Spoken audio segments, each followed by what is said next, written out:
Well, for more analysis, let's now cross live to Charlie McGrath, founder of Wide Awake News. Charlie, thank you very much for being with us. Now, thanks, Sean. Tsarnaev apparently cites U.S. foreign policy as an impetus for his brother's actions. But this was an act of terror. There's no justification there, really, is there? No, definitely not. I mean, there's no justification, especially with these kids. I mean, this is what they were, their background. There's no justification for what they did whatsoever. But I mean, there's a lot of murky facts around these two individuals that still hasn't been answered. I mean, our press over here is just, celebrating the fact that they were caught so quickly and not looking at the facts surrounding these guys. That their history with the FBI and how the FBI says that it only goes back to 2011 when the parents are saying it goes back even further than that. So there's a lot of questions on how these two came to be radicalized and their involvement with government officials prior to the time that the FBI claims that they first visited the case. Now, you speak about this radicalization. Do you think that this attack should be treated as an isolated case, or do you think that we're going to see more cases of this type of radicalization in the future? Well, it's a good question, and it could be answered two ways. I mean, could we see more events occur because people want to kill Americans? Absolutely.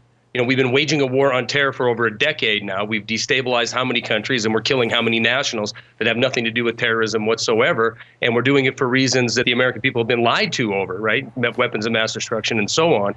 So can this lead to people becoming hostile towards the West? How can it not? Now, if you look at Obama and his administration's policy, they say that easing tensions in the Islamic world is their main foreign policy priority. Yet drone operations in Pakistan keep expanding.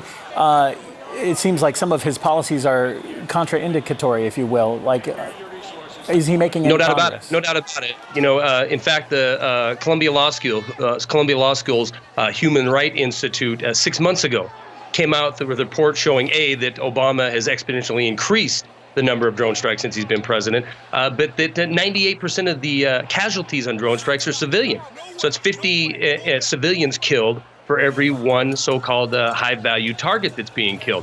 So yeah, the notion of we want peace with the rest of the world, well, that's all words. That's all talk when the camera's on. When those cameras are off, the drones fly and people die. Now, since 9/11, Washington's main goal was to target terrorists overseas. What about at home? Do you think their policy should be shifted to protecting the domestic arena? Well, I'll tell you something. The domestic arena is well surveilled, and it has been heading that way for years. There's a certain amount of words that we can't even say in this interview that won't get flagged by DHS. The build out of the security industrial complex is well known, at least in independent media.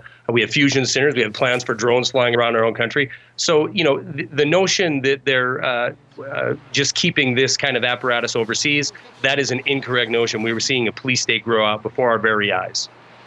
All right. I appreciate your thoughts on the subject. Charlie McGrath, founder of Wide Awake News. Thank you very much for being with us here on RT.